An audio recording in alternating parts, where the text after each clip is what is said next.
The following is a class on the Srimad Bhagavatam, first canto, second chapter, text number 1, given by His Divine Grace, A.C.Bhaktivedanta Swami Prabhupada, recorded on May 24th, 1974, in Rome, Italy. ఈ భాగవత ఉపన్యాసం భక్తివేదాంత స్వామి ప్రభుపాదుల వారి చేత 1974 మే 24వ తేదీన Rome నగరమునందు ఉపన్యసించబడింది. శ్రీమద్ భాగవతం ప్రథమ స్కందం 2వ అధ్యాయం 1వ శ్లోకం.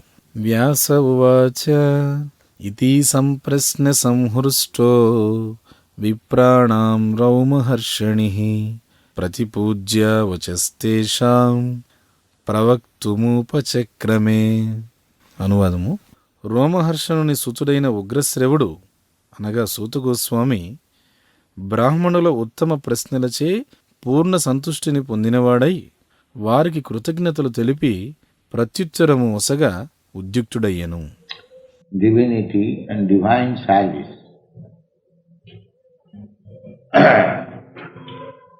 So just now we have recited the 6th verse. We can begin from the first verse. The first verse is Iti samprasna samvishta viprana romaharshani pratipujya vachastesham prabhaktum upachakrame. There was a great meeting, and meeting means in those days there was no political meeting. Political meeting was not necessary because there is no democracy. It was monarchy. The kings they are so trained up that there was no necessity of democracy. Actually, the modern government, democracy, we are experiencing, especially the great democratic country, America. So, the democracy, the president elected by popular vote is now being condemned. So, what is the value of this democracy? You elect somebody by your vote, again condemn. That means the electors, the voters, have also no experience. Neither the man who is voted, he is also very good man. Otherwise, why you should change your opinion? Once you have elected a person to act as your head executive, so the democracy has proved a farce. It has no meaning. Because people are not educated. People are mostly Shudras. There must be 4 classes of men.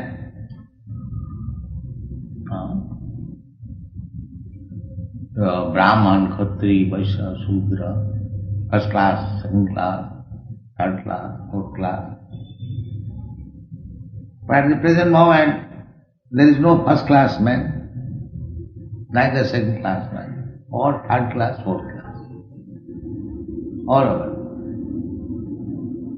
So, on the votes of third class and fourth class men, how you can expect good God? మనం ఇప్పుడు శ్రీమద్ భాగవతం ప్రథమ స్కందం 2వ అధ్యాయం నుంచి మనం చదువుతూ ఉన్నాం. ఈ అధ్యాయం పేరు భగవత్ తత్వము మరియు భక్తియుక్త సేవ. ఇందులో మనం మొదటి శ్లోకం నుంచి ప్రారంభిద్దాం. ఈ మొదటి శ్లోకం ఏమిటి?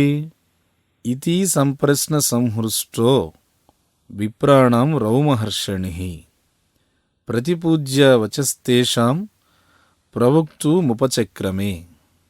అంటే అక్కడ ఒక పెద్ద సమావేశం జరుగుతుంది. సమావేశం అంటే ఆ రోజుల్లో రాజకీయ సమావేశాలు జరిగేటువంటివి కావు. రాజకీయ సమావేశాలు అవసరం లేదు కూడా, ఎందుకంటే ఆ రోజుల్లో ప్రజాస్వామ్యం అనేటువంటిది లేదు. అంతా కూడా రాజరిక పాలన అనేటువంటిదే ఉంది. ఆ రోజుల్లో రాజులు ఎంతగా సుశిక్షితులై ఉండేవారంటే ప్రజాస్వామ్యం యొక్క అవసరమే అక్కర్లేకుండా ఉండేది. ప్రస్తుతం మనం చూస్తున్నటువంటి ఆధునిక ప్రభుత్వాలన్నీ కూడా ప్రజాస్వామ్య ప్రభుత్వాలు. ప్రత్యేకించి అతిపెద్ద ప్రజాస్వామ్య ప్రభుత్వంగా అమెరికా దేశం ఉంది. ప్రజాస్వామ్యంలో పద్ధతి ఏమిటంటే అత్యధికమైనటువంటి మెజారిటీ వచ్చినటువంటి ఓటుతో ప్రెసిడెంట్ ఎన్నుకోబడతాడు. ఆ తర్వాత మళ్ళీ విమర్శించబడతాడు. మరి ఇంక ప్రజాస్వామ్యం యొక్క విలువ ఏముంది చెప్పండి? మీరేం చేస్తున్నారు? మీ ఓటు హక్కును ఉపయోగించి ఒకరిని ఎన్నుకుంటూ ఉన్నారు. తర్వాత మళ్ళీ ఆ ఎన్నుకున్న అతన్నే విమర్శిస్తూ ఉన్నారు. దీని అర్థం ఏమిటి అనంటే ఎవరైతే ఎంపిక చేస్తూ ఉన్నారో లేదా ఓటు వేస్తూ ఉన్నారో వాళ్ళకి ఎటువంటి అనుభవం లేదు. ఎవరైతే ఎన్నుకోబడుతున్నాడో అతనికి ఎటువంటి అనుభవం లేదు. అతను మంచి వ్యక్తి కాదు. మరి అలా లేకపోతే ఒక వ్యక్తిని మీ యొక్క అధికారిగా అంగీకరించి మీరు అతన్ని ఓటు వేసి ఎన్నుకున్న తర్వాత మళ్ళీ ఎందుకు మీ అభిప్రాయాన్ని మార్చుకుంటూ ఉన్నారు? అంటే ఏమిటంటే ప్రజాస్వామ్యం అనేటువంటిది ఇక్కడ ఏమాత్రం కూడాను ఉపయోగ్యం కాదు అని నిరూపించబడింది. దానికి ఎటువంటి అర్థం కూడా లేదు. ఎందుకంటే ప్రజలకి నిజమైనటువంటి విద్యాబోధన దాని విషయంలో లేదు. ప్రజలు దాదాపు అందరూ శూద్రులుగా ఉన్నారు. మానవ సమాజంలో 4 వర్గాలైనటువంటి ప్రజలు ఉన్నారు: బ్రాహ్మణులు, క్షత్రియులు, వైశ్యులు, శూద్రులు అని. అంటే 1వ తరగతి, 2వ తరగతి, 3వ తరగతి, 4వ తరగతిగా చెప్పబడుతూ ఉంటారు. ప్రస్తుతం ఉన్నటువంటి ఈ పరిస్థితుల్లో ప్రథమ శ్రేణి వ్యక్తులు లేరు, 2వ శ్రేణి వ్యక్తులు లేరు. ఉండేదంతా కూడా 3వ తరగతి, 4వ తరగతి మనుషులే అందరూ కూడా. మరి అటువంటి 3వ తరగతి, 4వ తరగతి మనుషులు యొక్క ఓట్ల ద్వారా ఎంపికైనటువంటి వ్యక్తితో మంచి ప్రభుత్వాన్ని మనం ఏ విధంగా ఆశించగలం చెప్పండి? అది సాధ్యం కాదు. There is no need of this democratic meeting, but there is meeting of the first class Brahmanas for the benefit of the whole human society. They used to meet sometimes, and that meeting is still continuing in India. It is called Kumbh Mela. Kumbh Mela. Recently, this meeting took place at Hardwar. All the saintly persons used to come in 4 places. One at Prayag, Allahabad, one at Vrindavan, one at Hardwar, and another at Rameshwaram, something like that. 4 places. A similar meeting was held at Naimisharam. Naimisharam, that place is still existing. Very nice place. కాబట్టి ప్రజాస్వామ్య ప్రభుత్వానికి సంబంధించిన సమావేశాలు అనేటువంటివి ఆ పూర్వకాలంలో ఎటువంటి అవసరమూ లేదు. ఇక్కడ ఏం జరుగుతుంది అని అంటే ప్రథమ శ్రేణి బ్రాహ్మణుల సమావేశం అనేది జరుగుతుంది. ఈ బ్రాహ్మణులు ఏం చేస్తారు అంటే సమస్త మానవాళి యొక్క శ్రేయస్సు కోసం అని చెప్పి అప్పుడప్పుడు కూడాను సమావేశం అవుతూ ఉంటారు. ఈ రకమైన సమావేశాలు ఇంకా భారతదేశంలో ఇప్పటికీ కొనసాగుతూ ఉంటాయి. దాన్ని కుంభమేళ అని చెప్పి అంటారు. కుంభమేళ ఈ మధ్యకాలంలోనే కుంభమేళ హరిద్వార్లో జరిగింది. సాధు మహాత్ములందరూ కూడాను 4 ప్రదేశాల్లో ఈ విధంగా సమావేశం అవుతూ ఉంటారు. ఒకటేమో ప్రయాగ దగ్గర అలహాబాదు, ఇంకొకటేమో బృందావనము, ఇంకొకటేమో హరిద్వారు, ఇంకొకటేమో రామేశ్వరం. ఈ రకంగా కొన్ని ప్రదేశాలు ఉన్నాయి. మొత్తం 4 ప్రదేశాలు ఉన్నాయి. అలానే నైమిషారణ్యంలో ఇప్పుడు సమావేశం జరుగుతుంది. ఆ నైమిషారణ్యం అనేటువంటిది ఇప్పటికీ కూడా ఉంది. చాలా చక్కని ప్రదేశం అది. The question was that after departure of Krishna, who was guiding the fates of the human being? The last question was this. Brihi Yogeshwari Krishne Brahmane Dharma Barmani Sham Kastham Adhunopete Dharma Kam Saranangata.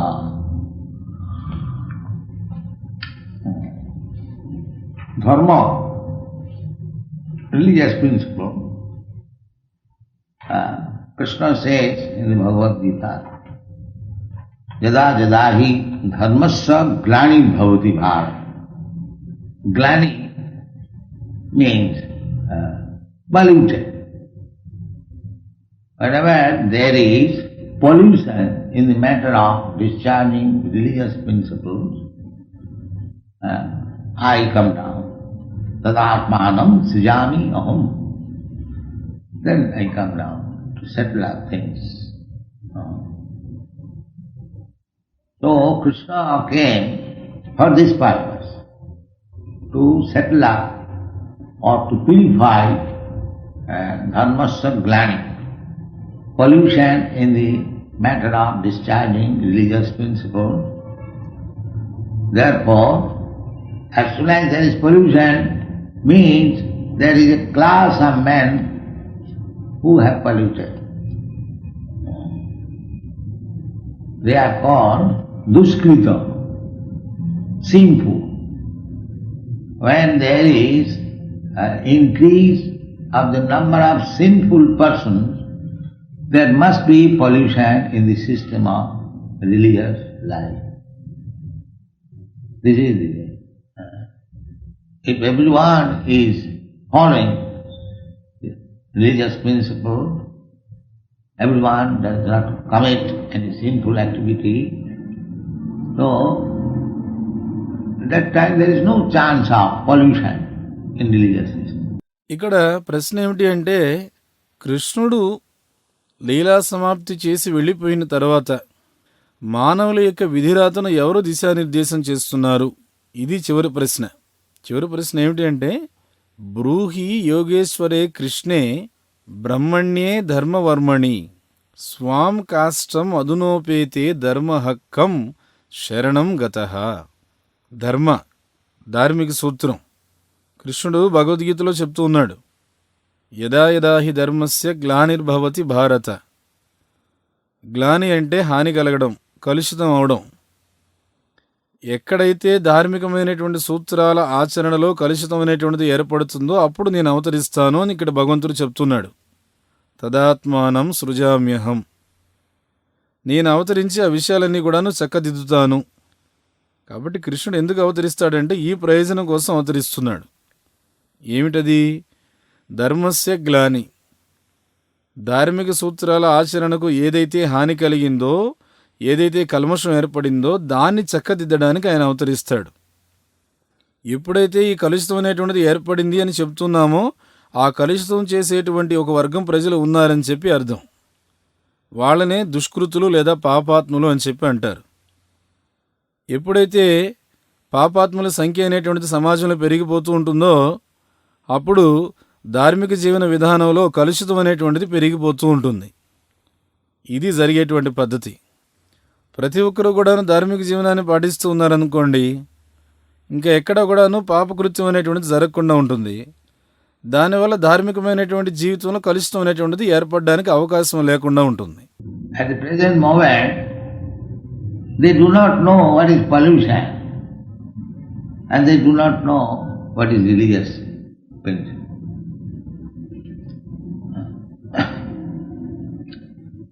That is the defect of the modern civilization, that religion is described in the dictionary a kind of faith, not principle. But according to Vedic conception, religion is not a kind of faith. Religion is your must duty. That is it. Or it is your natural occupation. You cannot change it. Faith you can change. I am now Mohammedan, I become Hindu, or I am Hindu, I become Christian. But I remain the same man. I may change my faith from this to that. So, religion does not mean that. Religion means you cannot change it at any circumstance. That is religion. That is the meaning of dharma. If you change, that is your diseased condition. That is not normal condition. So that is the meaning of this. Therefore, in the Bhagavad Gita it is saying, Yada yada hi dharmasya glani bhavati. When human being changes his normal condition of life, that is pollution of. ప్రస్తుతం పరిస్థితి ఎలా ఉంది అంటే ఏది కలుషితమో జనాలకు తెలియదు, ఏది ధార్మికమైనటువంటి సూత్రము జనాలకు తెలియదు. ఆధునిక నాగరికతలో ఉన్నటువంటి లోపము ఈ విధంగా ఉంది. అదేమిటి అంటే మతధర్మము అనే విషయాన్ని నిఘంటువులో ఏమని చెప్తున్నారు అని అంటే అదొక రకమైన విశ్వాసం అని చెప్తున్నారు. అంతేగాని అది సూత్రం అని ఎవరు చెప్పడంలే. కానీ వైదిక దృక్పథం ప్రకారంగా చూస్తే మతధర్మం అనేటువంటిది ఏదో ఒక రకమైనటువంటి నమ్మకము, విశ్వాసం కాదు. మతధర్మము అని అంటే అది మనం చేయవలసినటువంటి బాధ్యత. అది ధర్మం అంటే. ధర్మము అంటే ఒక వ్యక్తి యొక్క సహజమైనటువంటి సహజ సిద్ధమైనటువంటి వృత్తి. దాన్ని మనం మార్చలేము. నమ్మకాన్ని, విశ్వాసాన్ని కావాలంటే మార్చుకోవచ్చు. ఇప్పుడు నేను మహమ్మదీయుణ్ణి, ఇప్పుడు నేను హిందూగా మారిపోవచ్చు. లేదు, ఒకప్పుడు నేను హిందువుని, నేను క్రైస్తవుడిగా మారిపోవచ్చు. కానీ నేను అనేటువంటి వాడిని అదే విధంగా ఉంటాను. అంటే కావాలంటే నేను నా విశ్వాసాన్ని ఆ మతం నుంచి ఈ మతంకి మార్చుకోవచ్చేమో కానీ నేను అనేవాడిని అదే విధంగా ఉంటాను. కానీ ధర్మము అనేటువంటి విషయానికి సరైన అర్థం అది కాదు. ధర్మము అంటే అర్థం ఏమిటనంటే దాన్ని ఎటువంటి పరిస్థితుల్లో కూడాను మనం మార్చలేము, అది మార్పు లేనటువంటిది. దాన్ని ధర్మం అంటాం. నిజంగా ధర్మం అంటే అర్థం అదేనమాట. ఒకవేళ మనం దీనిని మార్చుతూ ఉన్నామంటే మనం వ్యాధిగ్రస్తమైన స్థితిలో ఉన్నాము అని చెప్పి అర్థం. అది సహజమైనటువంటి స్థితి కాదు. కాబట్టి ధర్మము అని అంటే మార్పు లేనటువంటిది అని చెప్పి అర్థం. అందుకే భగవద్గీతలో ఏం చెప్పబడింది? యదా యదా హి ధర్మస్య గ్లానిర్భవతి. మానవుడు ఎప్పుడైతే తన సహజ సిద్ధమైనటువంటి జీవన స్థితిని మార్చేస్తాడో అప్పుడు కల్మషం అనేటువంటిది ఏర్పడుతుంది. So, the normal condition of life is described by Chaitanya Mahaprabhu. When Sanatana Goswami inquired from Sri Chaitanya Mahaprabhu that why I am suffering, he inquired from Sri Chaitanya Mahaprabhu. He was minister, very big post, a very learned scholar in Sanskrit and Arabic, because at that time there was Pathan rule, whereas government was Mohammedan. So responsible officers, ministers, they had to learn the Arabic language or Persian language. The Mughals are Persians? Turks. Huh? Turks. Turks. Oh, yes.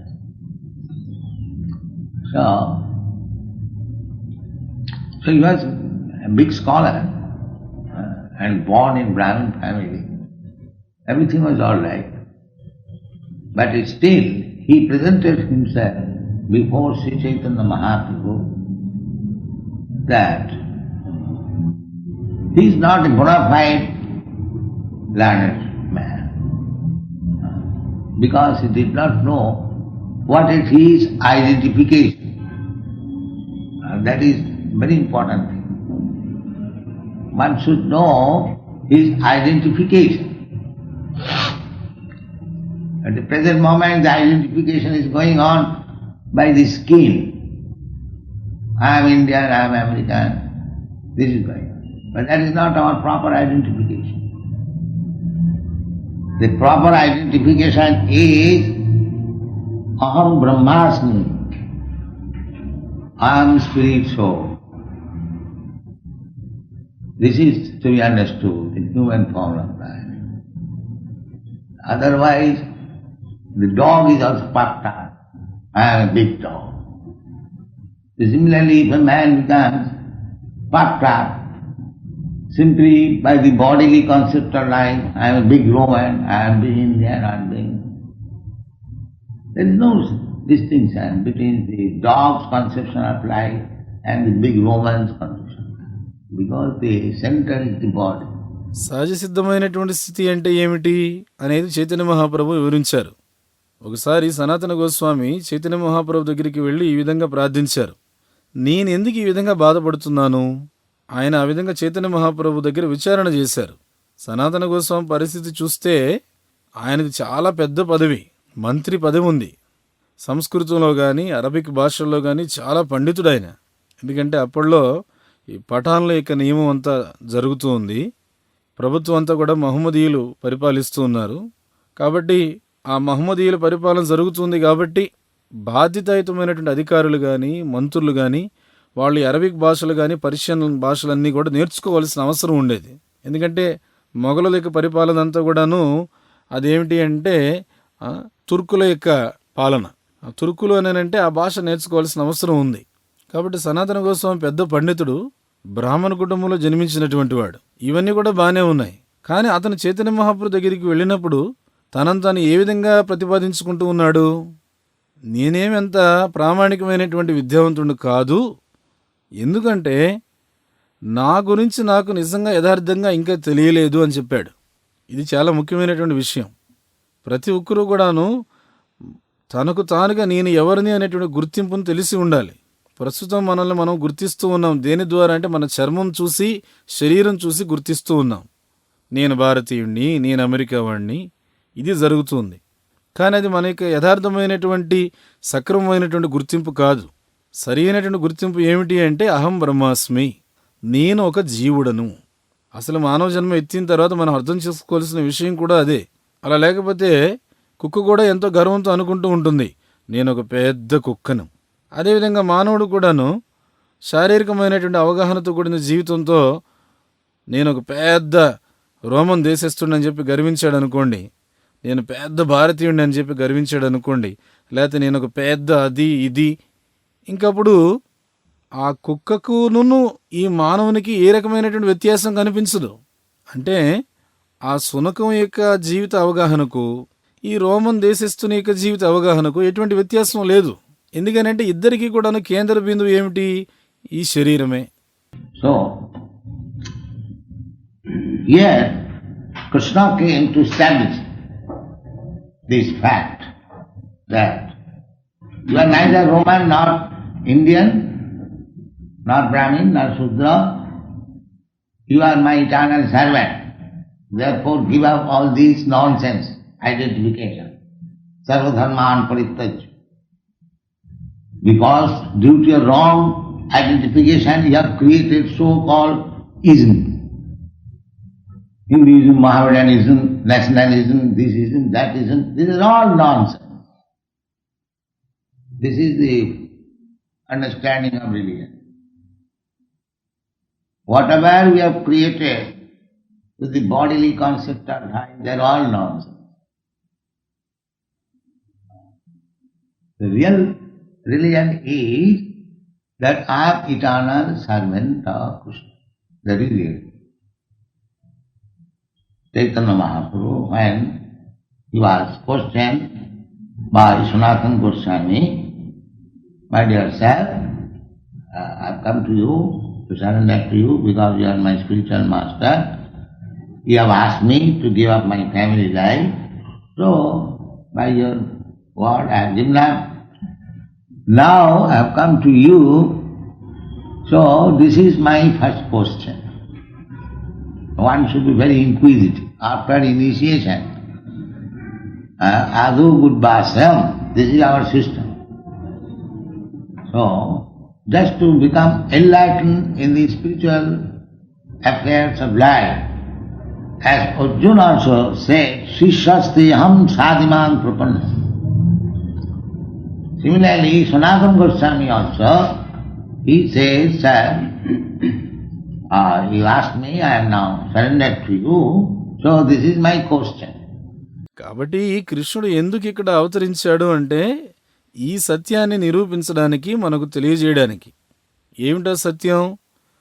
అరే, నువ్వు Roman దేశస్థుడివి కాదు, భారతీయుడివి కాదు, బ్రాహ్మణుడు కాదు, శూద్రుడవు కాదు, మరెవరు? నీవు నా శాశ్వతమైనటువంటి సేవకుడివి. కాబట్టి ఈ అర్థం పర్థం లేని వ్యర్థమైన గుర్తింపులన్నీ కూడాను నీవు త్యజించు అని కృష్ణుడు ఉపదేశిస్తున్నాడు. సర్వధర్మాన్ పరిత్యజ్య, మిమ్మల్ని మీరు తప్పుగా గుర్తించుకుంటూ ఉన్నారు కాబట్టి మీరు ఈ నామమాత్రపు తత్వాలన్నీ కూడా తయారు చేసేశారు. హిందుత్వం అని, మహమ్మదీయత్వం అని, అదేవిధంగా జాతీయత్వం అని, అదని ఇదని, ఇవన్నీ కూడాను అర్థం పర్థం లేనటువంటివి.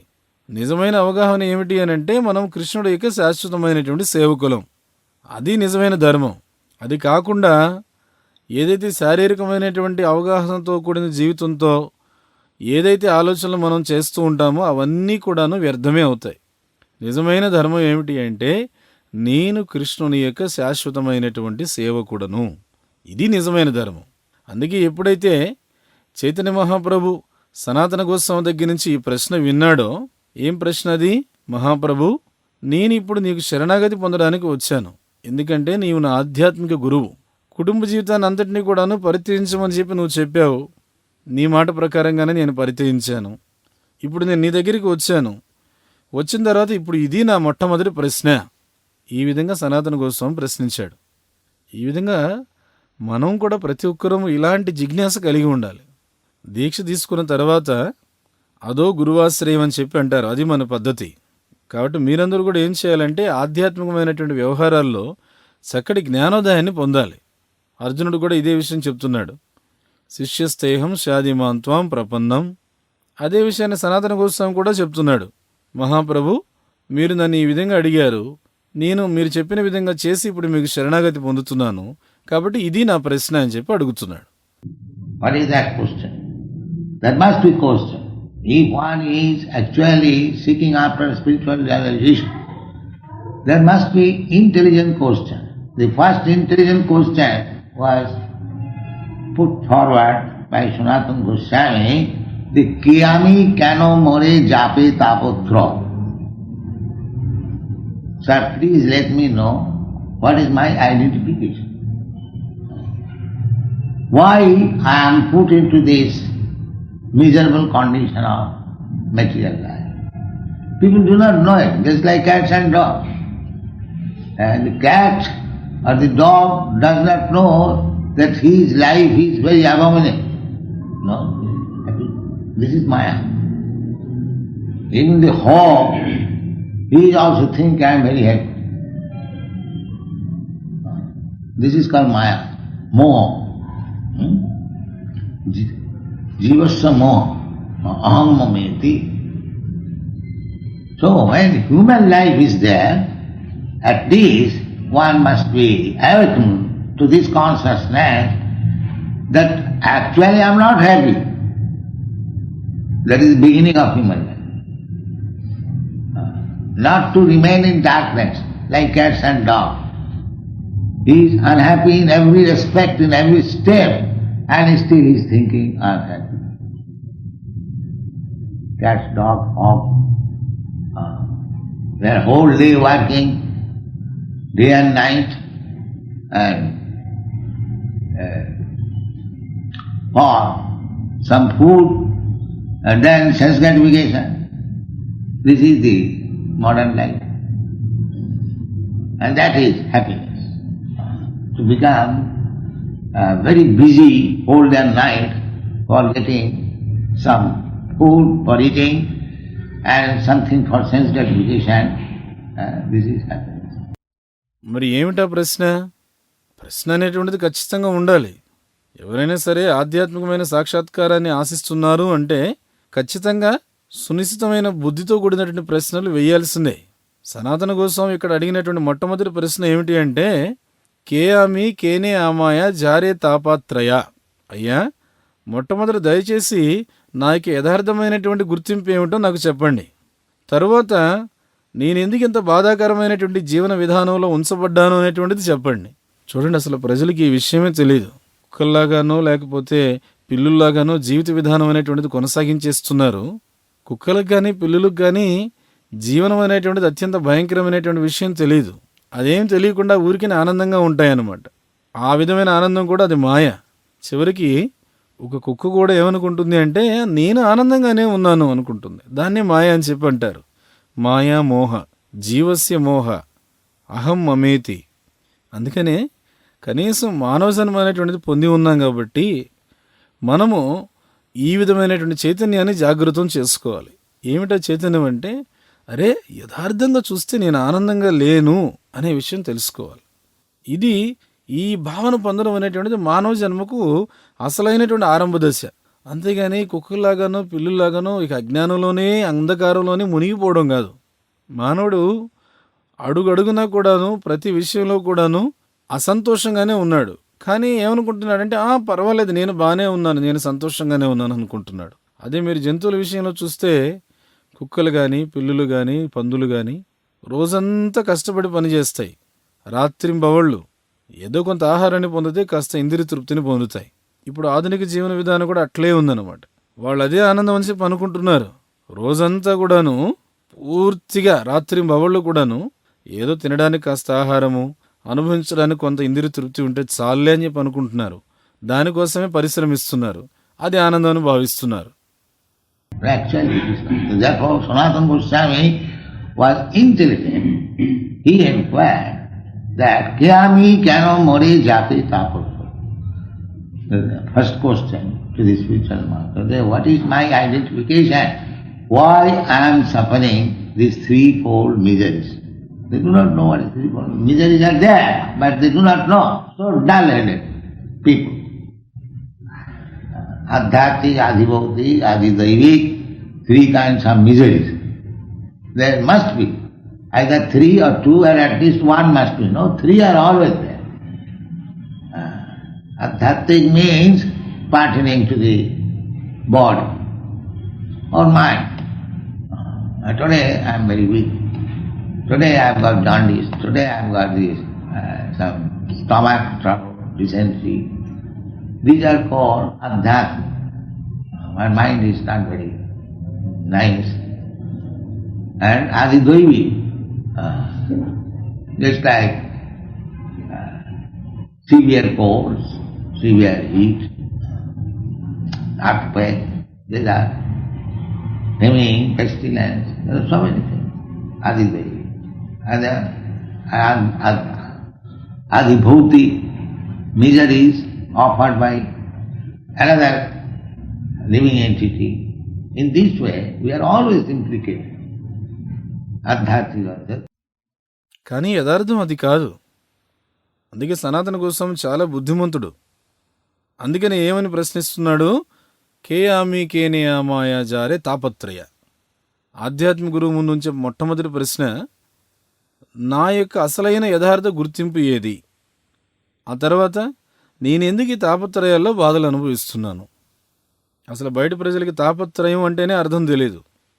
కష్టాలు అనేటువంటివి ఉన్నాయి, అందరికీ బాధలు వస్తున్నాయి, కానీ అవి ఏమిటి, ఎలా వస్తున్నాయి అనేటువంటిది తెలియదు. మందబుద్ధి కలిగినటువంటి జనుల పరిస్థితి ఇది అనమాట.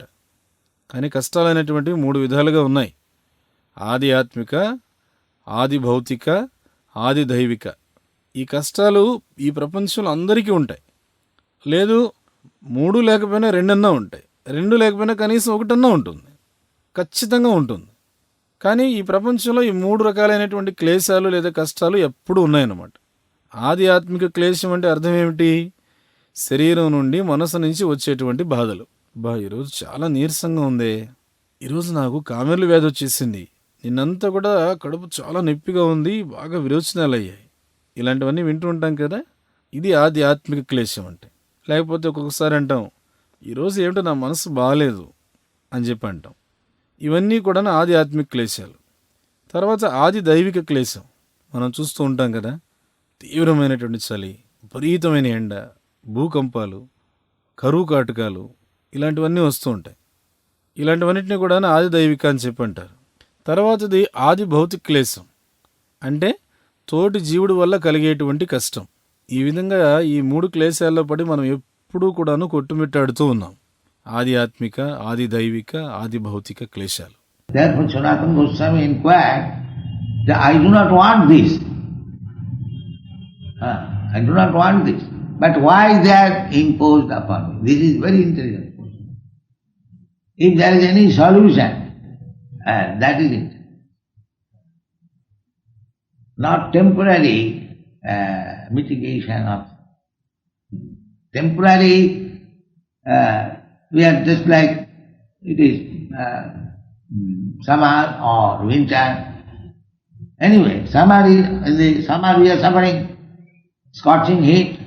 At that time we are hankering ourselves some cool place, and during winter we are suffering from chilly, cold. So this thing will go on. So long you are in the material world, you cannot avoid it. Therefore Sanatana Goswami inquired, why these things give me trouble, although I do not want them. This is very interesting. If there is any solution. అందుకే సనాతన గోస్వామి ఇక్కడ ఏమని విచారిస్తున్నాడు, నాకు ఇది అక్కర్లేదు, నాకు అది అక్కర్లేదు అని చెప్పేసి మనం అంటూ ఉంటాం, కానీ అవి బలవంతంగా ఆ బాధలు మన మీద వచ్చి పడుతూ ఉంటాయి. ఎందుకు ఇలా జరుగుతుంది అంటున్నాడు ఆయన. ఇది చాలా తెలివితేటలతో కూడిన ప్రశ్న. దీనికి ఏదైనా పరిష్కారం ఉందా అని చెప్పి అడుగుతున్నాడు. ఇది నిజమైనటువంటి తెలివితేటలంటే. అంతేగాని వాతావరణం వల్లనో లేకపోతే ఏదో పర్యావరణం వల్ల వచ్చేటువంటి బాధలన్నింటినీ ఏదో తాత్కాలికంగా మనం తప్పించుకుంటే చాలు, సర్దుబాటు చేసుకుంటే చాలు అని చెప్పి అనుకోవడం అనేది నిజమైన తెలివితేటలు కాదు. ఇప్పుడు మనం వేసవికాలంలోనో లేకపోతే శీతాకాలంలో చూస్తూ ఉంటాము. సరే, ఏదేమైనప్పటికీ కూడాను వేసవికాలం వచ్చినప్పుడు మనం ఆ తీవ్రమైనటువంటి ఎండను అనుభవిస్తూ బాధపడుతున్నాం. అప్పుడు ఏం చేస్తున్నామంటే ఎక్కడైనా సరే చల్లగా ఉండే ప్రదేశాలు ఉంటాయని చెప్పేసి మనము ఆతృతతో ప్రయత్నిస్తున్నాం.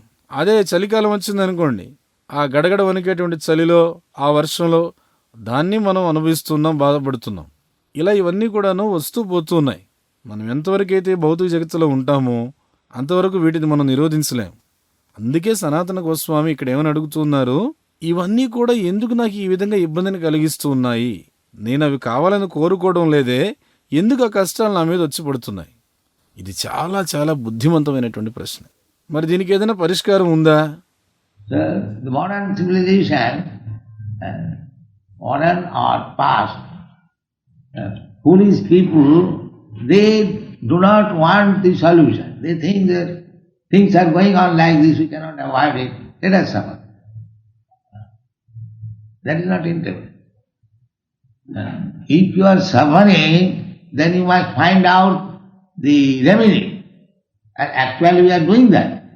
But because we do not know what is the actual remedy, we are missing the point. But there is solution. And for this solution, one must go to the spiritual.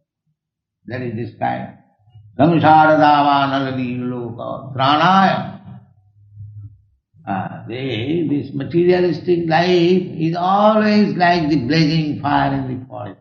So pranaya, you have to get out of it. Pranaya. Tran means to be relieved from the suffering. Karunya ghanagnatam. So,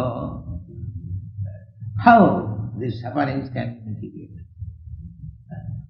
People have become so dull-headed, they cannot understand what is the real suffering, and neither they have any inquiries how to mitigate the suffering. Therefore they are called Shudra. Shudra has their life. A Brahmana is intelligent. A Brahmana. Therefore we are trying to make people Brahman so that he may become intelligent. Not Shudras. Others are trying to make them Shudras. Shudras means to remain in ignorance. And Brahmana means to remain in knowledge. That is the difference between Brahman and Shudra. And these two other classes, Mahamedian, Kshatriya and Vaishya.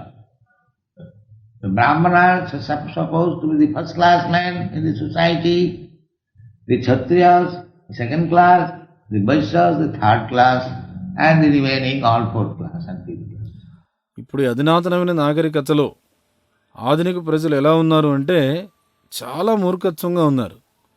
ఇలాంటి సమస్యలకు పరిష్కారం కావాలని చెప్పి వాళ్ళు కోరుకోవడం లేదు. వాళ్ళు ఏమనుకుంటున్నారు అంటే జరిగేవన్నీ ఇలా జరుగుతూ ఉంటాయిలే, మనమేమి వాటిని నిరోధించలేం, మనం పడే బాధలు మనం పడుతూ ఉన్నాం, ఇలా భావిస్తే అది నిజమైనటువంటి తెలివితేటలు కాదు. ఇప్పుడు మీరు బాధలు పడుతున్నారనుకోండి, ఖచ్చితంగా దానికి పరిష్కారం ఏమిటనేటువంటిది కనుక్కోవాలి. మనం అది యథార్థంగా ఇప్పుడు చేస్తూ ఉన్నాం. మనం బాధల నుంచి బయటపడే పరిష్కారం కనుక్కోవడానికి ప్రయత్నం చేస్తూ ఉన్నాము. కానీ నిజమైన పరిష్కారం ఏమిటనేటువంటిది మనకి తెలియదు కాబట్టి ఇక్కడ అసలు విషయాన్ని మనం కోల్పోతున్నాం.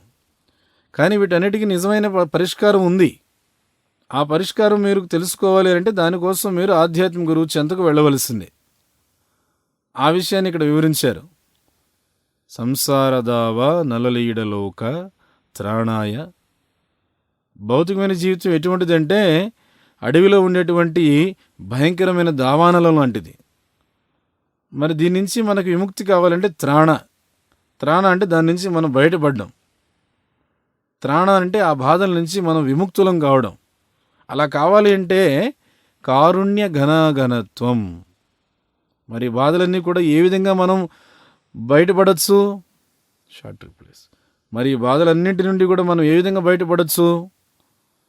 కాకపోతే ప్రజలు ఎంత మందబుద్ధులై ఉన్నారంటే అసలు నిజమైన బాధలంటే ఏమిటో వాళ్ళకి అర్థం తెలియదు. ఆ వచ్చేటువంటి బాధలను ఏ విధంగా ఉపశమింపజేసుకోవాలి అనేటువంటి దానికి మార్గం తెలియదు. ఆ బాధల నుంచి బయటపడే ప్రయత్నం కోసం ఏ విధంగా విచారణ చేయాలి అనేటువంటిది వాళ్ళకి తెలియదు. ఇది వారి పరిస్థితి. అందుకే వాళ్ళని శూద్రులు అని చెప్పేసి అంటున్నారు. శూద్రులు ఇలానే ఉంటారన్నమాట. బ్రాహ్మణుడైతే బుద్ధిమంతుడై ఉంటాడు. మేమేం చేస్తున్నాము అనంటే ఈ సమాజంలో శ్రేష్టమైనటువంటి బ్రాహ్మణుల్ని బుద్ధిమంతుల్ని తయారు చేయడానికి ప్రయత్నిస్తూ ఉన్నాం, అంతేగాని శూద్రుల్ని కాదు. ఇంకా మిగతా వారందరూ ఏం చేస్తున్నారయ్యా అంటే బయట ప్రపంచంలో శూద్రులను తయారు చేయడానికి ప్రయత్నిస్తున్నారు. ఇంతకీ శూద్రుడంటే ఏమిటి? శూద్రుడంటే ఎప్పుడూ అజ్ఞానమనే అంధకారంలో మునిగి ఉండిపోయేవాడు. బ్రాహ్మణుడంటే ఏమిటి? ఎప్పుడూ జ్ఞానంతో వికసించేవాడు. ఇది బ్రాహ్మణ శూద్ర అనే పదాలకు వ్యత్యాసం. ఈ బ్రాహ్మణ శూద్ర అనేటువంటి ఈ రెండు తరగతులకి మధ్యలో క్షత్రియ వైశ్య అనేటువంటి ఇంకొక రెండు తరగతులు ఉన్నాయి. బ్రాహ్మణులు అనంటే వాళ్ళు సమాజానికి ప్రథమ శ్రేణి వర్గం ప్రజలుగా ఉండాలి. క్షత్రియులు అనంటే రెండో వర్గం, వైశ్యులు అనంటే మూడో వర్గం. ఇక మిగతా వాళ్ళందరూ కూడాను నాలుగో వర్గము ఐదో వర్గం క్రిందకు వస్తారు.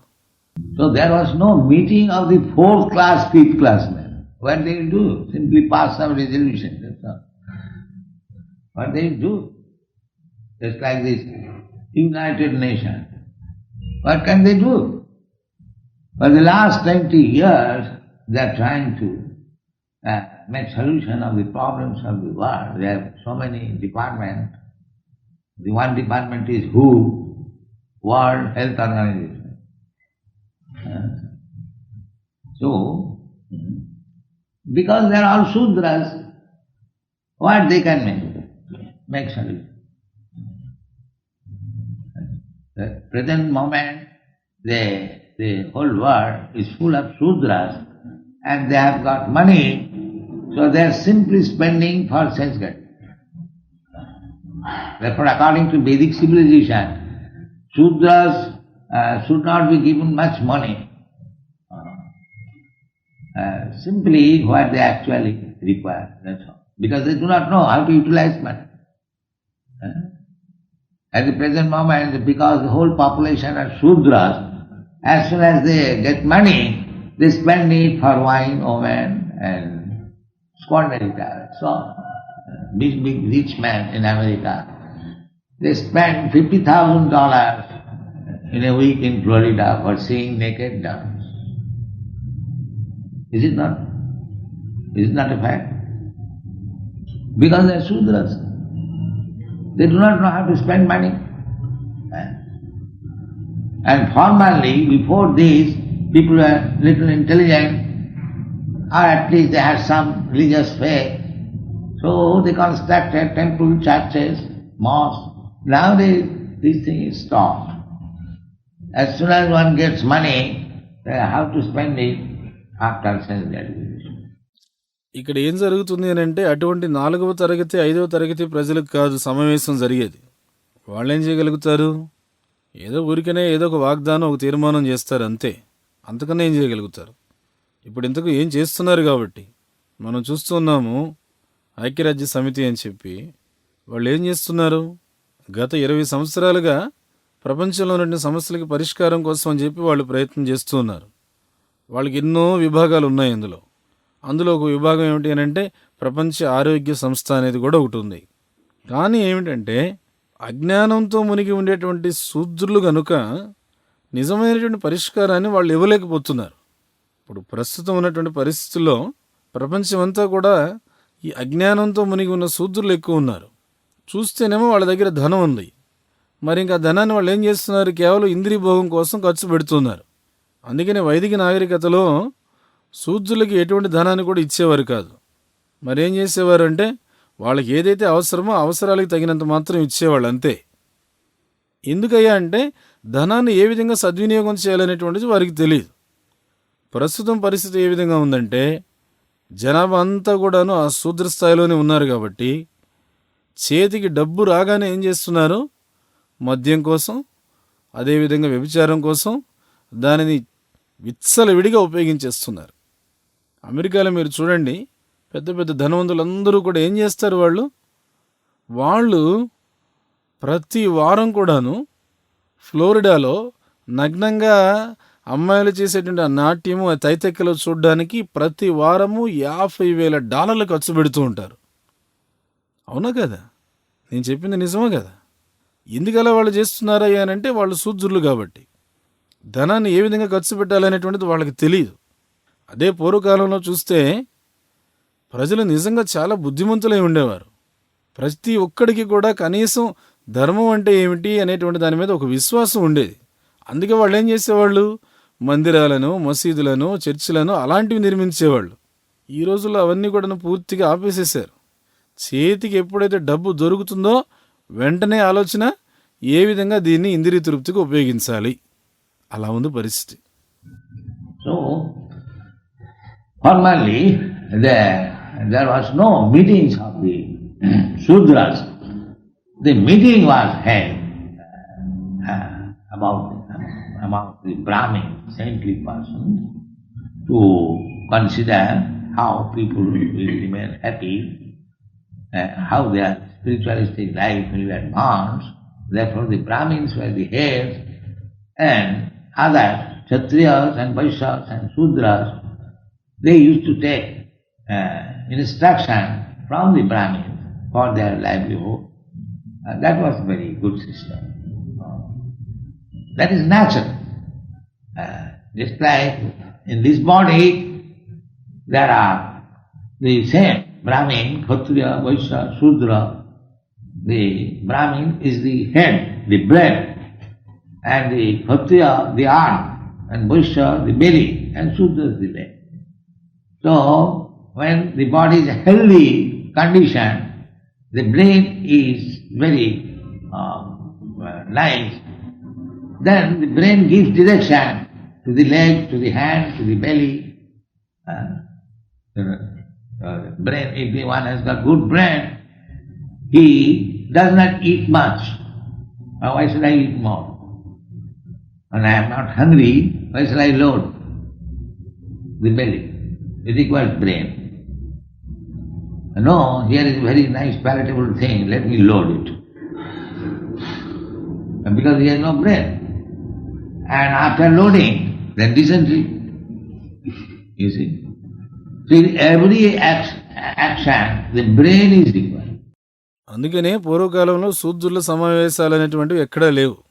సమావేశాలు అంటే అవి బ్రాహ్మణుల మధ్య మాత్రమే జరిగేవి, సాధువుల మధ్య జరిగేవి. ఆ సమావేశాలు కూడా దేనికోసం అయ్యాయంటే ఏ విధంగా మనం ప్రజల్ని సంతోషంగా ఉంచాలి, సమాజంలో ఏ విధంగా ఆ ప్రజల యొక్క ఆధ్యాత్మిక జీవితాలు అభివృద్ధి చెందేటువంటి పద్ధతులు ఏర్పాటు చేయాలి, దీనికోసం సమావేశాలు పెట్టేవారు. అందుకనే బ్రాహ్మణులేమో అధిపతులుగాను సమాజంలో పెద్దలుగాను ఉండేవాళ్ళు, క్షత్రియులు కానీ వైశ్యులు కానీ శూద్రులు కానీ వాళ్ళు బ్రాహ్మణుల దగ్గర నుంచి సూచనలు స్వీకరించేవాళ్ళు, వాళ్ళ యొక్క జీవనాధారం కోసం ప్రయత్నించేవాళ్ళు. అది నిజంగా చాలా మంచి పద్ధతి, అది సహజమైనటువంటి పద్ధతి. అలా ఎందుకంటున్నామంటే మీరు ఇప్పుడు ఈ శరీరంలోనే గమనించండి, ఈ యొక్క శరీరంలోనే బ్రాహ్మణుడు, క్షత్రియుడు, వైశ్యుడు, శూద్రుడు అనేవాళ్ళు ఉన్నారు. ఇప్పుడు మన యొక్క శిరస్సు లేకపోతే ఈ మెదడుని బ్రాహ్మణుడి కింద మనం పరిగణించాలి.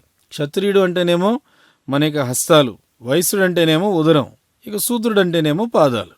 ఎప్పుడైతే శరీరం అనేటువంటిది ఆరోగ్యంగా ఉంటుందో బుర్ర బాగా పనిచేస్తుంది. అప్పుడు ఏం చేస్తుంది, ఆ మెదడు చేతులకి కానీ కాళ్ళకి కానీ ఉదరానికి కానీ సూచనలు అనేటువంటివి ఇస్తుంది. ఇప్పుడు మెదడు అనేది ఉంది. ఏ వ్యక్తికైనా సరే బుర్ర అనేటువంటిది చక్కగా పనిచేస్తుంది అనుకోండి, అతను ఎప్పుడు కూడా అతిగా ఆహారాన్ని తినడు. నేనెందుకు అతిగా ఆహారాన్ని తీసుకోవాలి, నాకేమంత ఆకలిగా లేదే, మరి అలాంటప్పుడు ఊరికినే నేను ఎందుకు కడుపు నింపేసేయాలి, ఇలా ఆలోచిస్తాడు. అలా ఆలోచించాలంటే దానికి మంచి బుర్ర పనిచేసేటువంటి విధానం కావాలి. బుర్ర లేనివాడైతే ఏం చేస్తాడు, ఇదిగో ఇక్కడ రుచికరమైనటువంటి ఆహారం ఉంది, దీన్ని మొత్తం కడుపు నిండా నింపేద్దాం అని చెప్పి అనుకుంటాడు. ఎందుకంటే అతనికి నిజంగా బుర్ర లేదు కాబట్టి. అలా పూర్తిగా మితిమీరిపోయి ఆహారాన్ని తినేసిన తర్వాత ఏమవుతుంది, దానివల్ల విరేచనాలు పట్టుకుంటాయి.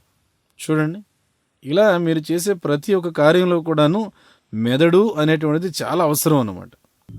Therefore the Brahmins, they were first class brain of the society, and they used to give direction to the people in general, beginning from the Kshatriya, Vaishyas and Shudra.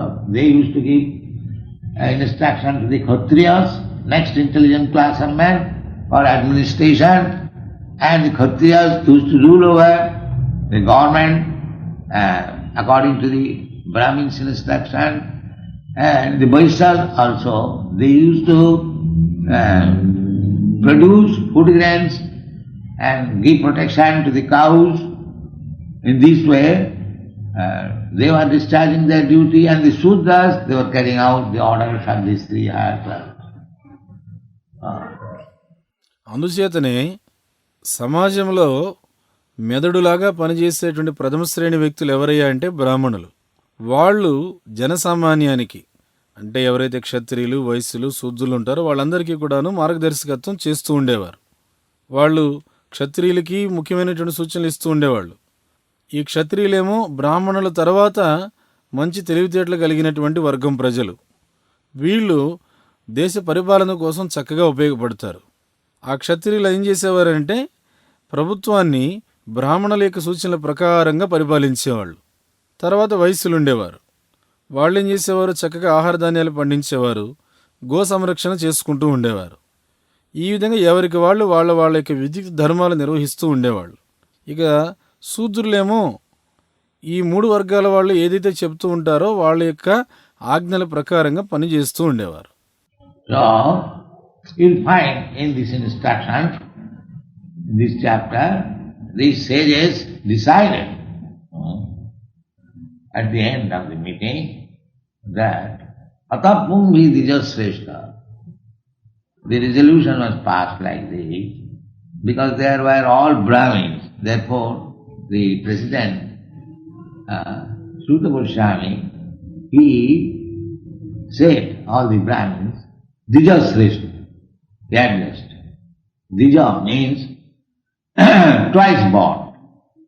One birth by the father and mother, and next birth by the spiritual father and the Vedic knowledge. This is second, initiation. The spiritual father or spiritual master, he gives the second birth through the mother Vedas. Therefore they are called Dija, twice born. Twice born, unless one has accepted bona fide spiritual master, he is once born, Shudra.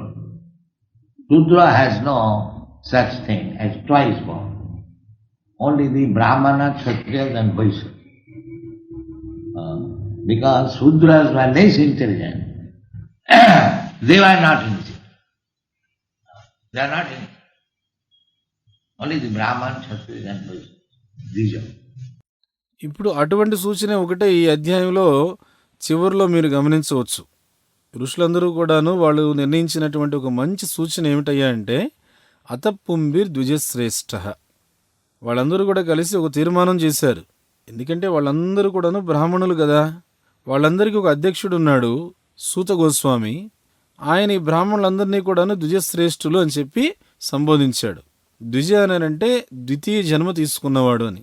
తల్లిదండ్రుల ద్వారానేమో ఒక జన్మ వస్తుంది, తర్వాత వైదిక జ్ఞానము మరియు ఆధ్యాత్మిక గురువు ద్వారా వచ్చేటువంటిది రెండవ జన్మ. ఆ రెండవ జన్మనే మనం దీక్ష అని చెప్పి పిలుస్తాం. ఆధ్యాత్మిక గురువు ఏం చేస్తారు అనంటే తల్లి అనేటువంటి వేదాలని ఉపయోగించి, ఆ జ్ఞానాన్ని ఉపయోగించి రెండవ జన్మను ఇస్తారన్నమాట. అందుకనే వాళ్ళని ద్విజ అని చెప్పి అంటారు, లేదా ద్వితీయ జన్మను పొందిన వాళ్ళని దాని అర్థం. ఏ వ్యక్తి అయినా కావచ్చు, ఒక ఆధ్యాత్మిక గురువుని స్వీకరించవలసిందే.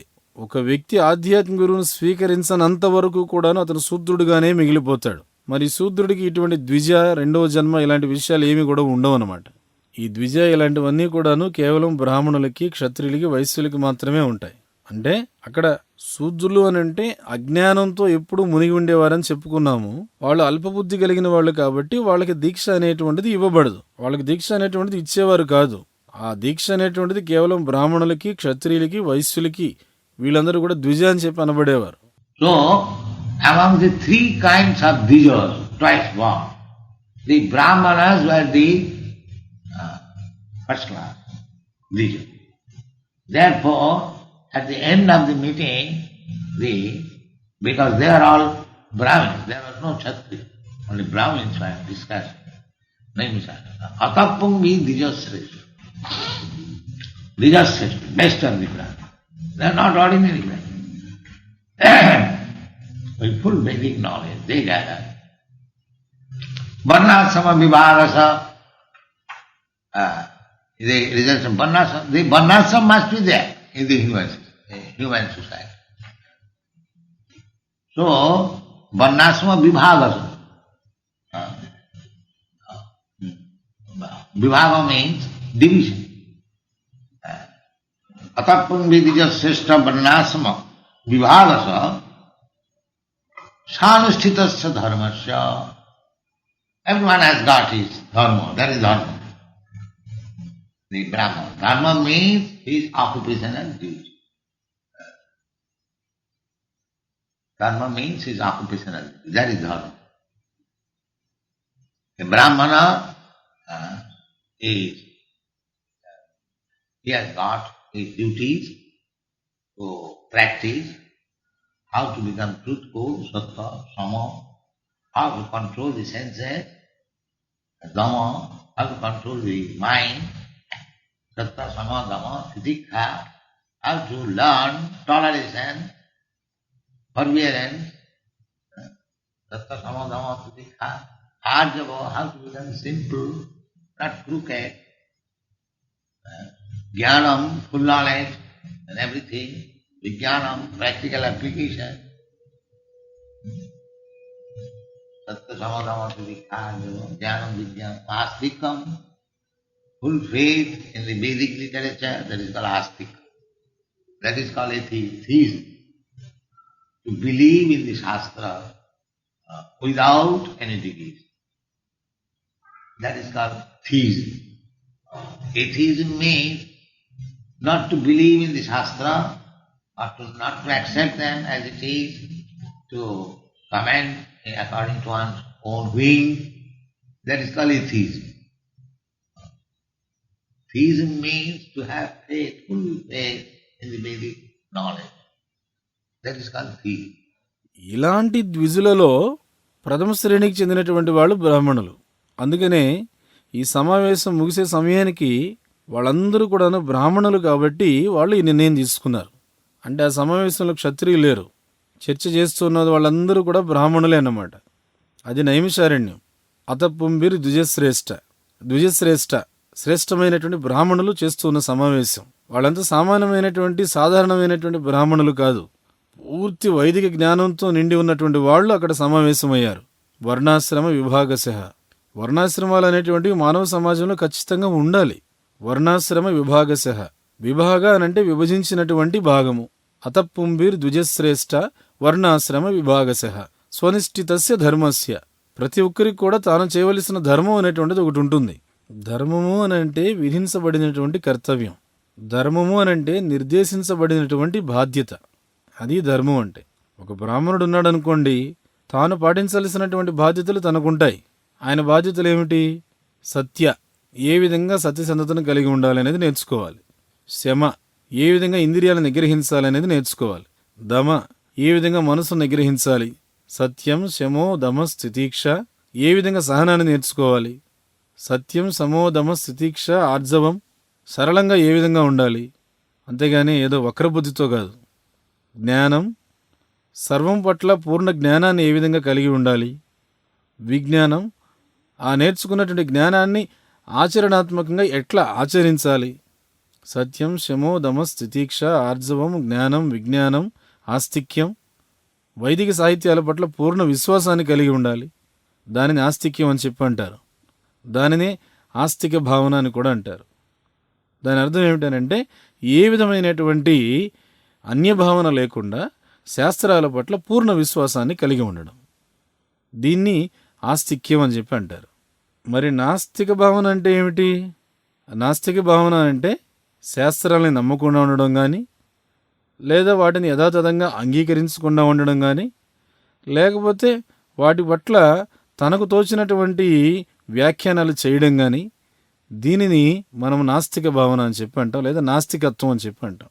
ఆస్తికత్వం అనంటేనేమో విశ్వాసం, వైదిక జ్ఞానం పట్ల పూర్ణ విశ్వాసం. దీనిని ఆస్తికత్వం అని చెప్పి అంటాం.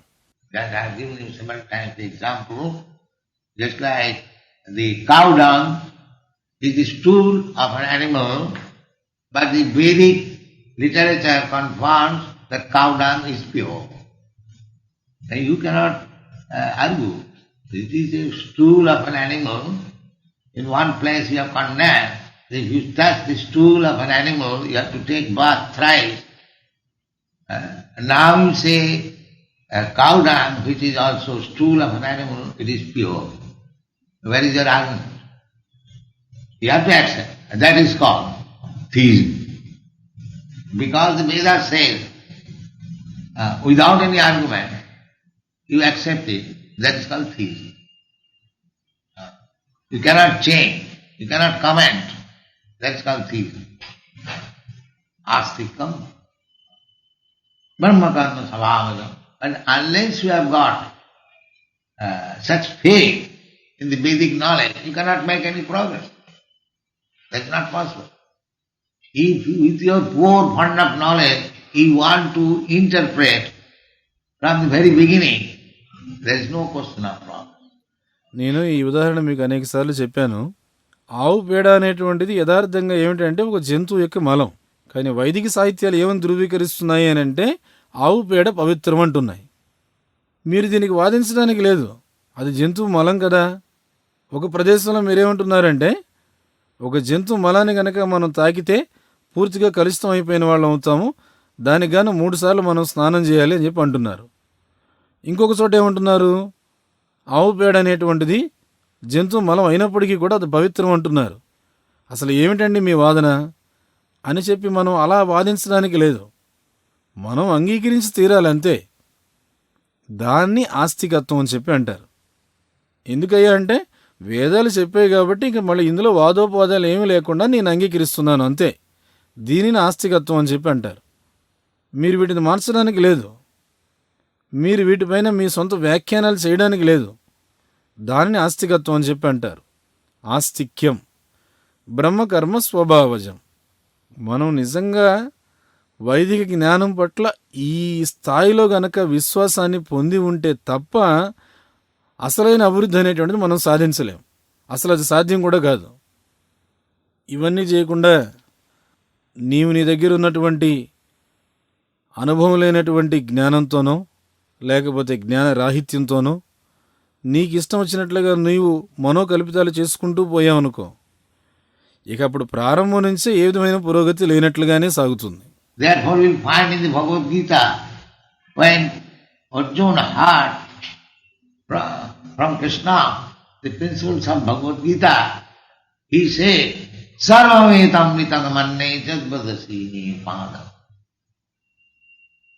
My dear Krishna, whatever you have spoken in this instruction, I accept them as perfectly true.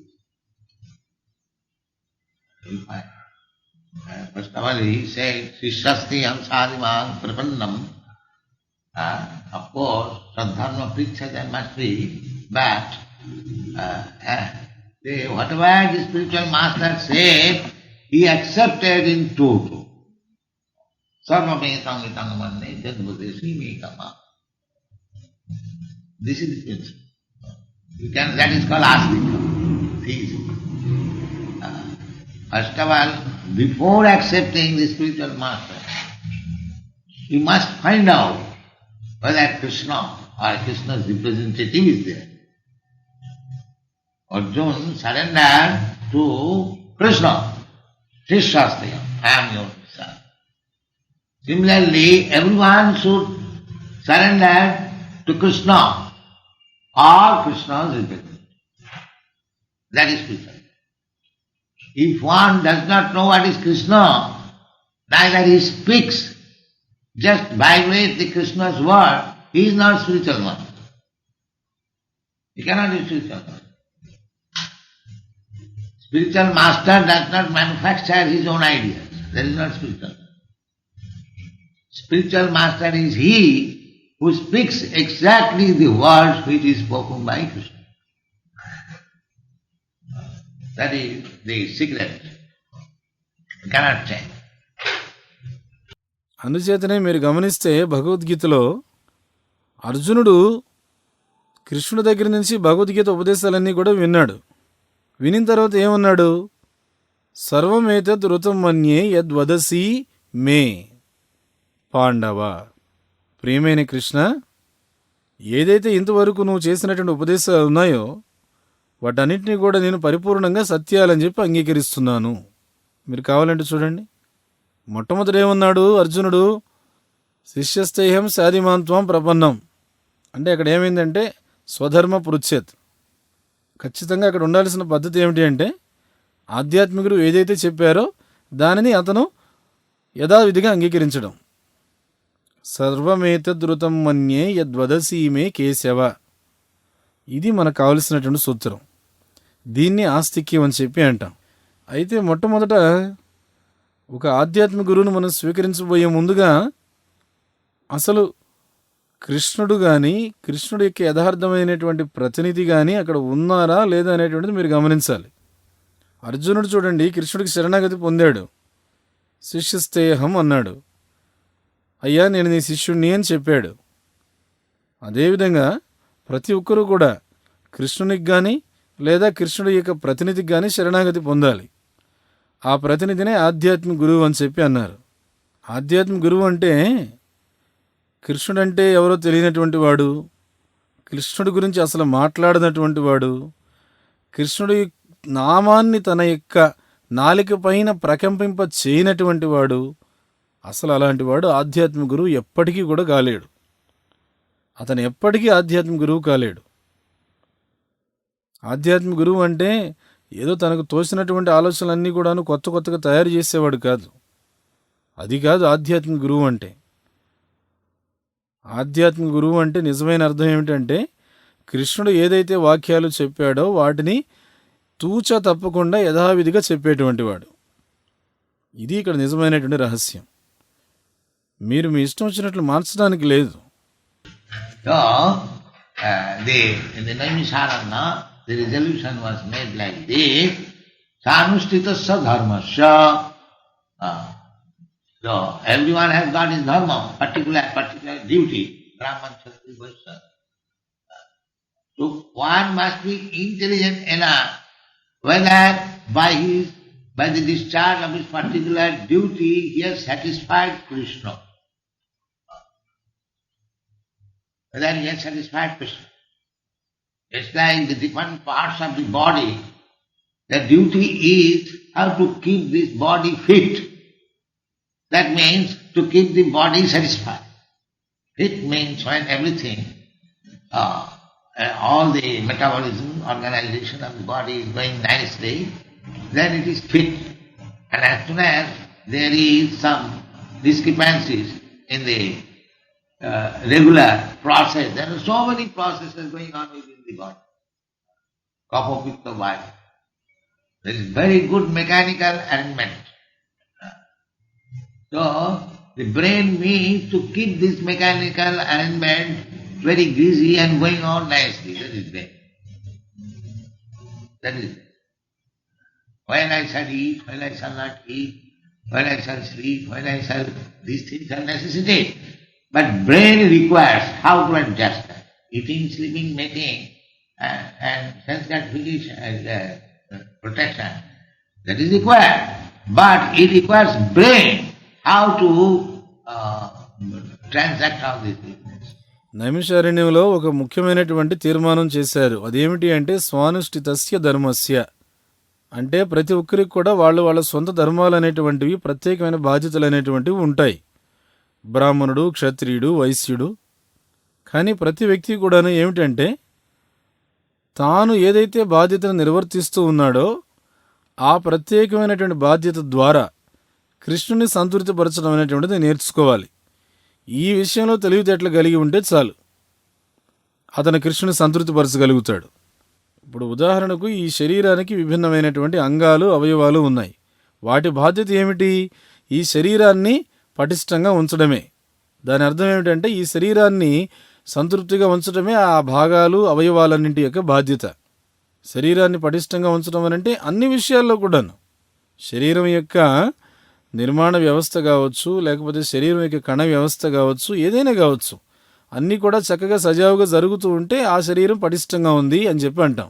ఎప్పుడైతే శరీరంలో జరిగేటువంటి దైనందిన దినచర్యల్లో ఏదైనా సరే కొరత లేదా వ్యత్యాసం అనేది ఏర్పడుతుందో అప్పుడు ఏమవుతుంది? వ్యాధి అనేది వస్తుంది. ఇప్పుడు మన శరీరంలో చూసుకుంటే ఎన్నో రకాలైనటువంటి వ్యవస్థలు లేదా విధానాలు లోపల కొనసాగుతూ ఉంటాయి. కఫ, పిత్త, వాయువు. ఈ శరీరంలో చాలా చక్కటి మంచి యాంత్రికమైనటువంటి ఏర్పాట్లు ఉన్నాయి. మెదడు అనేది దేనికి పనిచేస్తుందంటే శరీరంలో ఉండేటువంటి యాంత్రికమైన ఏర్పాట్లు ఏవైతే ఉన్నాయో అవన్నీ కూడా దేనికవి యథావిధిగా తీరిక లేకుండా నిమగ్నమయ్యేటట్లు చక్కగా పనిచేసేటట్లు చేయడం. అదే నిజంగా మెదడు అంటే చేసేటువంటి పని. నేనెప్పుడు ఆహారం తీసుకోవాలి, నేనెప్పుడు ఆహారం తీసుకోకూడదు, నేనెప్పుడు నిద్రపోవాలి, నేనెప్పుడు అది చేయాలి, నేనెప్పుడు ఇది చేయాలి, ఈ విషయాలన్నీ కూడాను అవసరాలన్నమాట. కానీ మెదడు ఏం చేస్తుంది అని అంటే వీటన్నిటిని కూడా సర్దుబాటు చేస్తూ ఉంటుంది అవసరమైనప్పుడల్లా. ఆహారం కానీ, నిద్ర కానీ, మైథునం కానీ, ఇంద్రియ తృప్తి కానీ, లేకపోతే సంరక్షణ కానీ, ఇవన్నీ కూడా మనకు కావలసినటువంటివి. కానీ ఇవన్నీ కూడాను వాటి ప్రకారంగా అవి ప్రవర్తించాలన్నా, అవి మనం పొందాలన్నా మెదడు అనేటువంటిది మనకు చక్కగా పనిచేయాలి. మెదడు అనేటువంటిది ఏం చేస్తుందంటే ఈ కార్యాలన్నీ ఏ విధంగా జరగాలి అనేది నిర్దేశిస్తుంది. అందుకనే మెదడు అనేటువంటిది మనకు అవసరం. ప్రతి ఒక్కరికి కూడాను తనకంటూ తన ఒక బాధ్యత అనేది ఉంటుంది. చేసేటువంటి బాధ్యత ప్రకారంగా ప్రతిఫలంతో కూడినటువంటి చర్య అనేది ఉంటుంది. మనం చేసేటువంటి కార్యాలు, పనులు ఏవైతే ఉన్నాయో అవన్నీ కూడా సజావుగా, సక్రమంగా, విజయవంతంగా కొనసాగుతున్నాయి అనేదానికి ఏమిటి పరీక్ష? ఇది పరీక్ష. సంసిద్ధి. But business is how to satisfy Krishna. Samsiddhi haritosana. This is very natural. Suppose in a big office, so many clerks are. But the business is that everyone should be ready to satisfy the office routine work or satisfy the managing director. But how one can see the managing director is satisfied or not? Man, immediately in the office, in the department, there is a superintendent. So if the superintendent is satisfied, you must know the managing director is satisfied. Similarly, you are under the direction of your spiritual master. If you see that the spiritual master is satisfied, then you should know that Krishna is satisfied. That is confirmed by Krishna Consciousness. Jasya prasadat bhagavat. And Jasya prasadat nagati kutopi. If the spiritual master is not satisfied, then you are gone to hell. Jasya prasadat nagati kutopi. Because we recommend to Krishna the promotion and so many things. మన ముఖ్యమైనటువంటి కార్యం ఏమిటనంటే ఏ విధంగా కృష్ణుని సంతృప్తిపరచాలి అనేది తెలుసుకోవడం. సంసిద్ధిర్ హరితోషణం. హరితోషణం ఇది చాలా సహజమైనటువంటి స్థితి. ఏదైనా ఒక పెద్ద కార్యాలయం ఉందనుకోండి, చాలామంది గుమస్తాలు ఎదురు చూస్తూ ఉంటారు. అక్కడ వాళ్ళు చేయవలసిన పని ఏమిటి? ప్రతి ఒక్కడు కూడాను ఆ రోజు కార్యాలయంలో తాను చేయవలసినటువంటి దైనందిన దినచర్య ద్వారా తన యొక్క యజమానిని సంతృప్తిపరచాలని ప్రయత్నిస్తూ ఉంటారు. మరి తమ యొక్క యజమాని తాము చేసేటువంటి పనుల వల్ల సంతృప్తి చెందాడా లేదా అనేటువంటిది వాళ్ళకి ఎలా తెలుస్తుంది? అక్కడ వాళ్ళ కార్యాలయంలోనే ప్రతి విభాగంలో కూడా ఒక విభాగ అధిపతి అనేవాడు ఒకడు ఉంటాడు. ఆ విభాగపు అధిపతి కనుక వీళ్ళు చేసేటువంటి పనుల వల్ల సంతృప్తి చెందితే మనం అర్థం చేసుకోవాలి, ఆ మొత్తం ఆ కార్యాలయానికి యజమాని ఎవరైతే ఉన్నాడో అతను సంతృప్తి చెందాడు అని తెలుసుకోవాలి. అలానే ఇప్పుడు మీరందరూ కూడాను ఆధ్యాత్మిక గురువు యొక్క పర్యవేక్షణలో ఉన్నారు. మీరు గనక ఆధ్యాత్మిక గురువు సంతృప్తి చెందే విధంగా చూసుకుంటే అప్పుడు మీరు అర్థం చేసుకోవాలి కృష్ణుడు కూడా సంతృప్తి చెందుతున్నాడు అని. ఈ విషయము విశ్వనాథ చక్రవర్తి ఠాకూర్ల వారు నిర్ధారించారు. యస్య ప్రసాదాత్ భగవత్ ప్రసాద యస్యా ప్రసాద నగతికు తోపి అని చెప్పి అన్నారు. దీని అర్థం మీ ఆధ్యాత్మిక గురువు గనక మీ పట్ల సంతృప్తి చెందకపోతే ఇక మీరు నరకప్రాయమైన స్థితిలో పడ్డట్లే. యస్య ప్రసాద నగతికు తోపి. ఎందుకనంటే కృష్ణుడి దగ్గరికి వెళ్ళి అభివృద్ధి విషయం కానీ లేకపోతే ఇంకా మన విషయంలో అనేక రకాలైనటువంటి సిఫారసులు కానీ ఇవన్నీ ఎవరు చేసేది? ఇవన్నీ ఆధ్యాత్మిక గురువే చేస్తాడు. So therefore, our business is to see.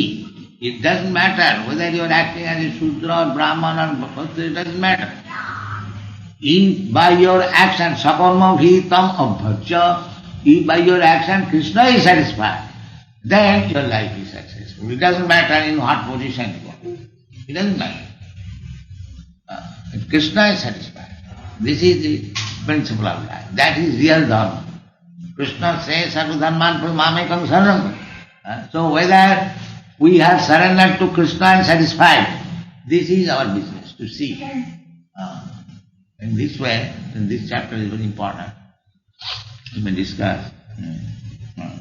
అందుకని మన ముఖ్యమైనటువంటి కార్యం ఏమిటంటే ఈ విషయాన్ని మనం పరిశీలించాలి.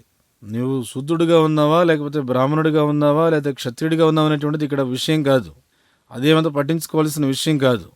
కానీ నువ్వు చేస్తున్నటువంటి కార్యక్రమాల వల్ల కర్మభిస్తం అభ్యర్చ్య, నువ్వు చేసేటువంటి కార్యాల వల్ల కృష్ణుడు సంతృప్తి చెందుతున్నాడా, నీ జీవితం ధన్యమైంది. నువ్వు ఎటువంటి స్థితిలో ఉన్నప్పటికీ పర్వాలేదు, నువ్వు ఎలా ఉన్నప్పటికీ పర్వాలేదు, నీవు చేసేటువంటి కార్యాలలో కృష్ణుడు సంతృప్తి చెందుతున్నాడు అంటే చాలు. అదే జీవితానికి మనం ముఖ్యమైనటువంటి సూత్రంగా గుర్తించాలి. అది యథార్థంగా నిజమైన ధర్మం. కృష్ణుడు ఏమంటున్నాడు, సర్వధర్మాన్ని పరిత్యజ్య మామేకం శరణం రజ. కాబట్టి మనం ఇక్కడ గమనించాల్సిన విషయం ఏమిటి? మనం కృష్ణుడికి నిజంగా శరణాగతి పొందుతున్నామా లేదా, కృష్ణుని మనం సంతృప్తి పరుస్తున్నామా లేదా, అదే మనం గమనించాల్సినటువంటి విషయం. ఈ విధంగా మనం కనుక చూస్తే ఈ అధ్యాయం చాలా ముఖ్యమైనటువంటిది. దీని గురించి ఇంకా మనం చర్చిద్దాం. So, dharma is actually under the protection of the Supreme Personality of God. You cannot manufacture dharma because we do not know what is dharma. Dharma to sakshat bhagavat pranita. Dharma means to abide by the orders of the Supreme Personality of God. It doesn't matter whether you are Hindu, Muslim or Christian. That is explained in the 6th verse. Samai pumsam paro jato bhakti rado. The verse is Paradharma means the best, supreme dharma. Jato bhakti rado. It doesn't matter whether you are Hindu or Muslim, whether you are interested to satisfy God. That is first class. Other is third class, fourth class, whatever. Whether your interest is to satisfy God, then it is first class. It doesn't matter. By the name it doesn't go ahead. Therefore you find actually those who are advanced in religious principles, they are all devotees. Faithful. Just like Lord Jesus Christ, devotee. Similarly, Muhammad also, they are devotee. They never declared that I am God. Did Muhammad say like that? No, servant. Similarly, Jesus Christ said, Son of God. So, it is very good. It doesn't matter. If we remain Son of God, a servant of God, faithfully, then it is first class religious system. ధర్మ అనంటే అది యథార్థంగా భగవంతుని యొక్క రక్షణలో ఉంటుంది. మీరు ధర్మాన్ని మీ ఇష్టం వచ్చినట్టుగా తయారు చేయడానికి లేదు. ఎందుకనంటే యథార్థంగా మనకు ధర్మము అంటే ఏమిటో తెలీదు. ధర్మంతు సాక్షాత్ భగవత్ ప్రణీతం. ధర్మము అంటే భగవంతునికి ఆజ్ఞల ప్రకారంగా కట్టుబడడం అని చెప్పి అర్థం. నువ్వు హిందువు కావచ్చు, మహమ్మదీయుడు కావచ్చు, క్రైస్తవుడు కావచ్చు, అదేమంత విషయం కాదు ఇక్కడ. ఈ విషయం అంతా కూడా 6వ శ్లోకంలో వివరించబడింది. సవై పుంసాం పరోధర్మో యదో భక్తిర్ అధోక్షజే. ఆ శ్లోకాన్ని మనం చదివి ఉన్నాం. పరోధర్మం. పరోధర్మం అని అంటే ఏమిటంటే శ్రేష్టమైన ధర్మం, పరమధర్మం. యతో భక్తిర్ అధోక్షజే. నువ్వు హిందువా లేకపోతే మహమ్మదుడు అనేటువంటిది ఇక్కడ ముఖ్యమైన విషయం కాదు. నీకు భగవంతుని సంతృప్తి పరచడం అనే విషయం పట్ల ఆసక్తి ఉందా లేదా అనేది ఇక్కడ విషయం. ఇక్కడ ముఖ్యమైన విషయం అదే అనమాట. ఇతను 4వ తరగతి చెందినవాడు, 3వ తరగతి చెందినవాడు, అది ఇది అని చెప్పేసి అవన్నీ కాదు. నీకు భగవంతుని సంతృప్తి పరచాలనేటువంటి ఆసక్తి ఉందా? ఉంది అని అంటే నువ్వు ప్రథమ శ్రేణికి చెందినవాడు. ఇంకా మిగతా విషయాలతో పట్టింపు లేదు. ఊరికినే పేరు చెప్పినంత మాత్రాన్ని ఇదంతా కూడా వెళ్ళిపోదు. అందువల్లే మనం గమనిస్తే ఎవరైతే అభివృద్ధి చెందినటువంటి ధార్మిక సూత్రాలు పాటించేటువంటి వాళ్ళు ఉన్నారో వాళ్ళందరూ కూడాను గొప్ప భక్తులై ఉన్నారు, ఎంతో విశ్వాసంతో ఉన్నారు. ఇప్పుడు ఉదాహరణకు యేసుక్రీస్తు ఆయన గొప్ప భక్తుడు. అదేవిధంగా మహమ్మద్ ప్రవక్త కూడా ఆయన చాలా గొప్ప భక్తుడు. ఈ ప్రవక్త కానీ లేకపోతే యేసుక్రీస్తు కానీ వీళ్ళు ఎప్పుడు కూడా నేను భగవంతుని అని చెప్పి ఎక్కడ ఆరోపించుకోలేదు. మహమ్మద్ ప్రవక్త ఎప్పుడన్నా ఆ విధంగా చెప్పాడా? లేదు. ఆయన భగవంతునికి సేవకుడు. అదేవిధంగా యేసుక్రీస్తు ఎక్కడన్నా చెప్పాడా? ఏం చెప్పాడు ఆయన? నేను దైవ కుమారుణ్ణి అని చెప్పాడు. కాబట్టి ఇది చాలా మంచి విషయం అన్నమాట. అందుకని ఇక్కడ ఏ మతము అనేటువంటిది ఇక్కడ ప్రస్తావన కాదు. మనమందరం కూడా భగవంతునికి బిడ్డలమే, మనమందరం కూడా భగవంతునికి సేవకులమే. విశ్వాసపూర్వకంగా ఆయన సేవిస్తున్నామా లేదా? అలా సేవిస్తున్నాము అంటే అది ప్రథమ శ్రేణి మత ధర్మం అని చెప్పి అర్థం. But it is very difficult to say. But Bhagavatam, then it is called Bhagavad, simply relationship with Krishna. There in the Srimad Bhagavatam you will find no other topics except to establish the original relationship with Krishna. And therefore it is first class. Savai pumsam parodham yato bhakti-radho. Only without any material field, then what can be done? Somewhere or other. Although it is in the Bible it is said they go to church for asking bread. But that is not parodham. Because there is hetu, some cause. But this cause, similarly in the Mohammedan religion also, just to be promoted to the heavenly kingdom. No, that is not first class. First class means ahituki, without any cause. Not that I shall go to church, I shall go to mosque, I shall go to temple for asking something from God. That is not first class. That is good in this sense that these rascals have at least come to pray to God. So much it is. But such kind of prayer does not make the first class religion. The prayer as offered by Sri Chaitanya Mahaprabhu, na dhanam na janam na sundaring kavitang va jagadishakam. My dear Lord, I do not want any amount of money, na dhanam, or any number of disciples or followers, na dhanam na janam, neither any beautiful wife. అయితే ఈ విషయాన్ని వివరించడం కొంచెం కష్టమై ఉండొచ్చు, కానీ భాగవత ధర్మం అనేటువంటిది ఒకటి ఉంది. ఈ భాగవత ధర్మం ఏమిటంటే కృష్ణుడితో మనకున్నటువంటి సంబంధాన్ని తెలియజేస్తుంది. అలాంటి ఈ భాగవత ధర్మము శ్రీమద్ భాగవతంలో వివరించబడింది. మీరు శ్రీమద్ భాగవతంలోని అంశాలను పరిశీలిస్తే మీకు అర్థమవుతుంది కృష్ణుడితో మనకున్నటువంటి సహజమైనటువంటి సంబంధాన్ని ఏ విధంగా మనం స్థాపించాలి అనేటువంటిది మనకు తెలుస్తుంది. అందుకనే దీన్ని ఏమన్నారు అంటే ప్రథమ శ్రేణి ధర్మం అని చెప్పన్నారు. సవై పుంసాం పరో ధర్మో యదోర్భక్తిరధోక్షజే అహైతుకి. ఏ విధమైనటువంటి భౌతికమైనటువంటి ప్రేరణలు లేకుండా, ఇప్పుడు మనం ఉండేది భౌతికమైనటువంటి ప్రపంచంలో, భౌతిక రంగంలో ఉన్నాం. మరి ఏం చేస్తాం చెప్పండి? ఏదో ఒక విధంగా మనం చేయాలి కదా. అందుకనే బైబిల్లో ఏం చెప్తారు అని అంటే, సరే ఏదో ఒక విధంగా భగవంతుని దగ్గరికి వెళ్ళండి, సరే రోజువారీ ఆహారాన్ని అడిగే, రొట్టెని అడిగే నిమిత్తమే చర్చికి వెళ్ళండి. కానీ అది నిజంగా పరోధర్మం కాదు. ఎందుకనంటే అక్కడ ఏదో కారణం కోరి మనం వెళుతున్నాం చూడండి, అది అక్కడ విషయం.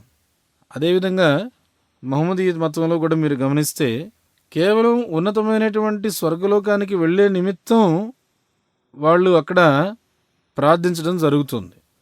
కానీ అది కూడా ప్రథమ శ్రేణిది కాదు. ప్రథమ శ్రేణి అంటే ఇక్కడ ఏం చెప్తున్నారు అంటే అహైతుకి, ఏ విధమైనటువంటి కారణము లేకుండా మీరు భగవంతుని ఆరాధించాలి.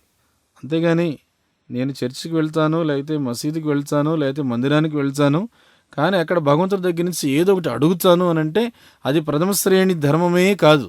అయితే ఒక విధంగా చూస్తే అది కూడా మంచిదే. ఎందుకంటే ఈ మూర్ఖులు కనీసం భగవంతుని ప్రార్థించడం అనేటువంటిది మొదలుపెట్టారు.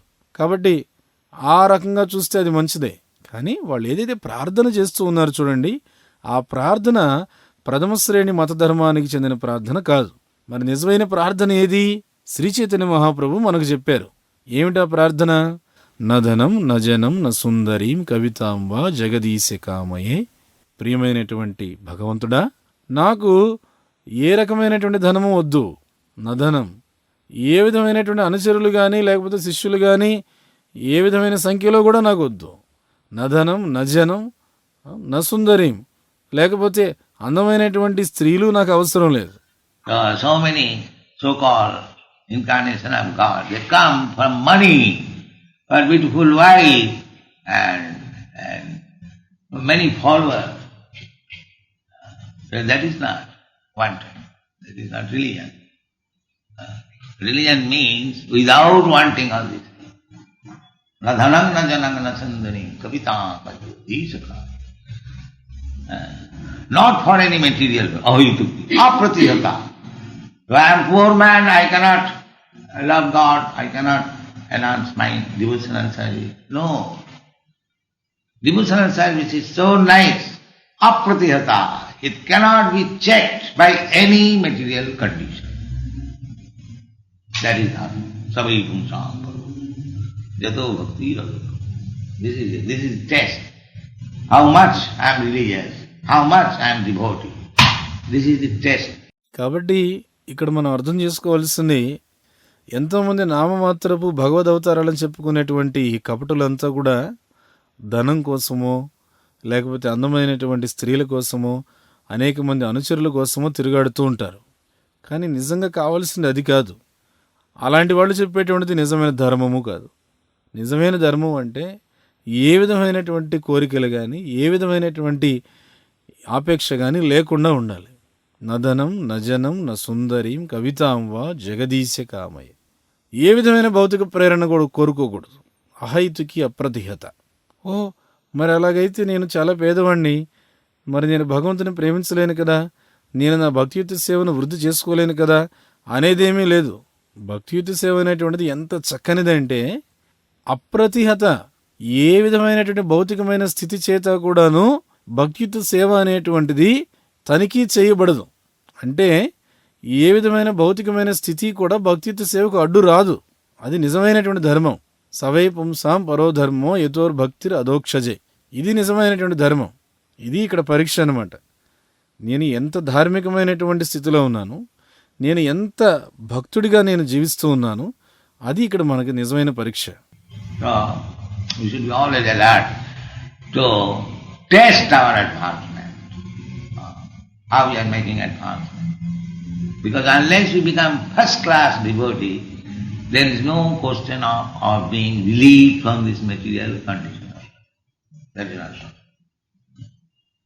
That is not. Ahitaki apratita jayatma samprasi. Thank you. కాబట్టి మనం ఎప్పుడు కూడాను మన అభివృద్ధి ఏ విధంగా జరుగుతుంది అనే విషయంలో అప్రమత్తంగా ఉండాలి. అరే నేను ఏ విధంగా అభివృద్ధిని సాధిస్తున్నాను అనేటువంటిది గమనించుకుంటూ ఉండాలి. ఎందుకనంటే మనం అలా ఆ అభివృద్ధిని గమనిస్తూ మరింత అభివృద్ధిని సాధించి ప్రథమ శ్రేణి భక్తుడుగా తయారైతే తప్ప భౌతికమైనటువంటి జీవనస్థితి నుంచి విముక్తులు అవడం అనేటువంటిది జరగదు. అది సాధ్యం కూడా కాదు, అస్సలు సాధ్యం కాదు. అది అహైతుకి అప్రతిహత ఏ ఆత్మ సుప్రసీదతి. ధన్యవాదాలు.